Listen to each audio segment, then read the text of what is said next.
Hi guys! Welcome to my channel. Isishare ko nga po pala sa inyo itong Carta Dedicata Ate or mas kilala sa tawag na bonus spesa. So kagaya po nung nakaraang taon, ngayong taong ito, 2024, meron po ulit tayong bonus spesa. So paano ba mag-qualify?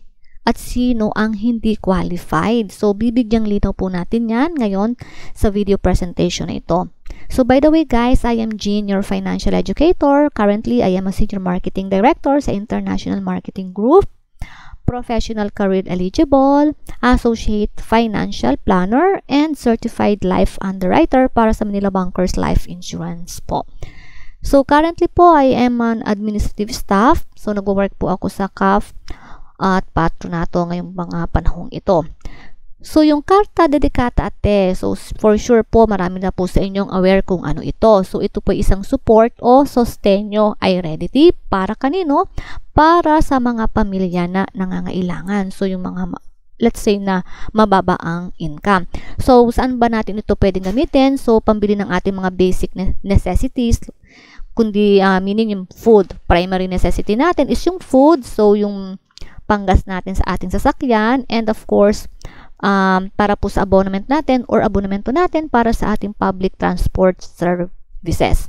Paano nga ba mag-apply?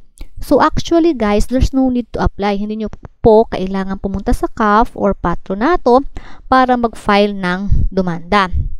Kailangan lang po ay citizens belonging to a family units, resident po dito sa Italia, at kailangan ma-meet nyo po yung requirements na kanilang na itinalaga. So, may requirements po sila. So, yung requirements naman po ay hindi naman po mahirap. So, mamaya po pala, ibibigay ko po sa inyo yung link ng graduatoria para malaman nyo po kung kasama kayo, kung napili kayo o hindi kayo napili. So, ang requirements po guys ay napakasimple lamang po. Kailangan po, una sa lahat, kayo ay resident. May residensa. Okay? So, registration of all members of the family unit in the resident population registry.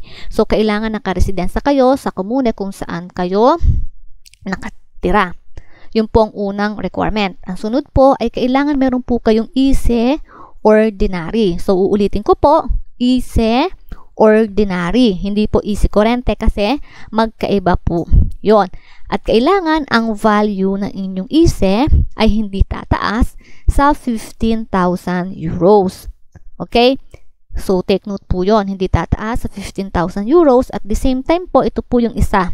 Sa mahalaga pa po, kailangan yung requirements na ito po ay meron na kayo nitong June 24, 2024. So, meaning in possession of the following requirements on the date of publication of the interministerial decree.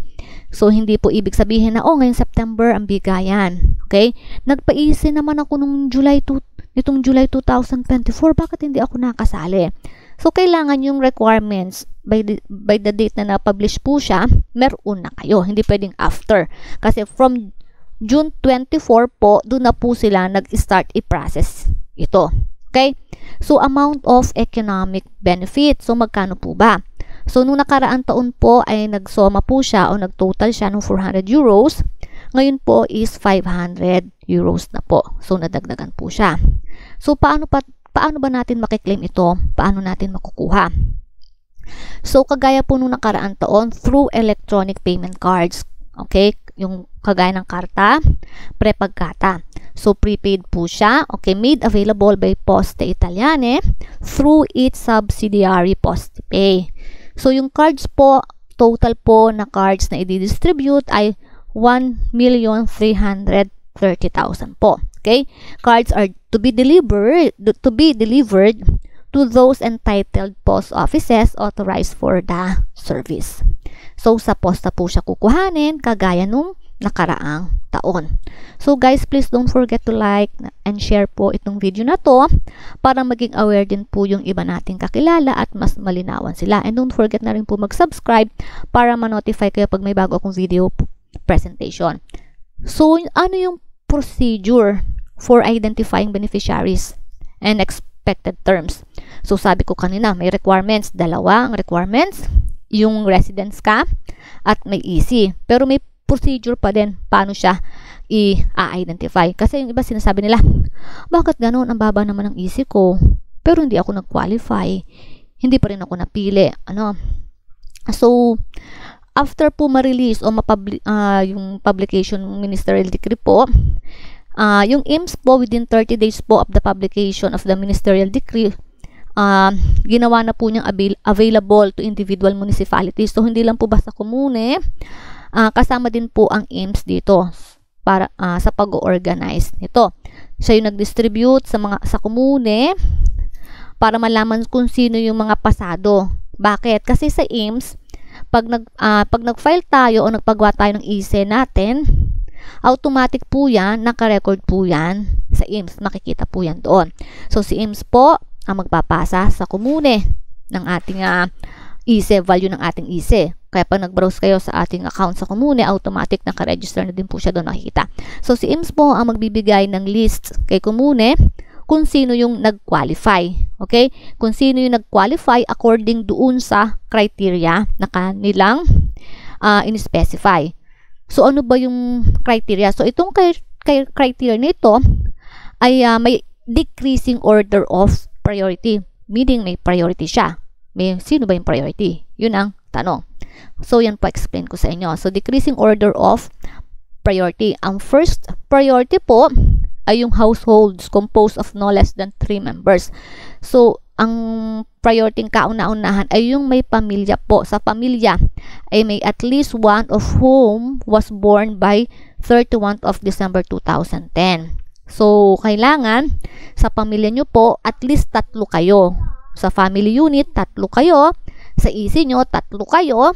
Kailangan isa sa pamilya mo ay ipinanganak hanggang December 31, 2010. Paano ipinanganak hanggang December 31, 2010? Meaning, simula ngayong 2024, pabalik hanggang December 31, 2010.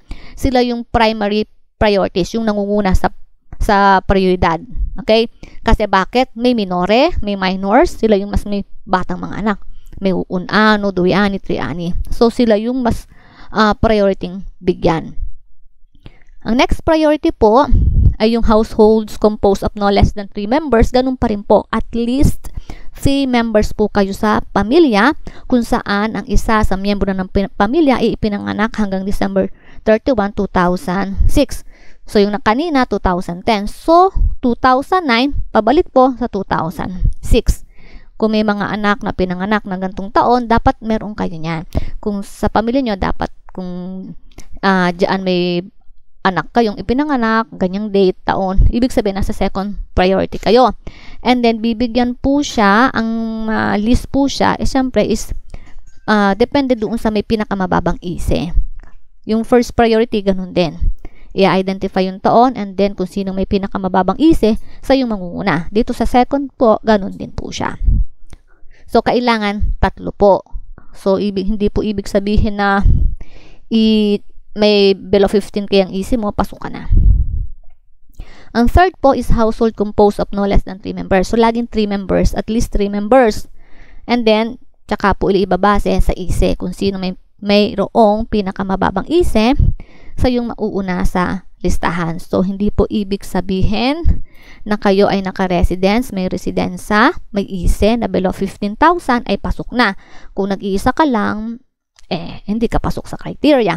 Kung 2 kayo, hindi rin ikaw pasok. Kaya kung yung iba, magtataka, bakit hindi ako nakasali? Bakit hindi ako napili? Kasi kailangan po nating i-analyze yung requirements na hinihingi po para po tayo ay mag-qualify. Isa po siya sa mahalaga is at least 3 po kayo sa pamilya. So, yung link po ng graduatoria, ibibigay ko po dito sa description ko. Sa description box sa baba nitong video, ilalagay ko po yung link para sa graduatoria. Ang kailangan lang po doon ay yung numero protokolo ng inyong EC. Makikita nyo po yung sa taas, sa parting itaas ng first page ng EC.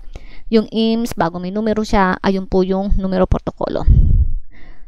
So guys, please don't forget to like and share and subscribe na rin po dito sa aking channel to get notified for new video uploads. So sa susunod po, i-share ko rin po yung iba pang details kung bakit yung iba ay hindi po nag-qualified or kung bakit hindi po napili, hindi nabigyan. May iba pa po rin kasing iba pang reasons bakit hindi nabibigyan yung iba. So, thank you guys for watching and God bless everyone.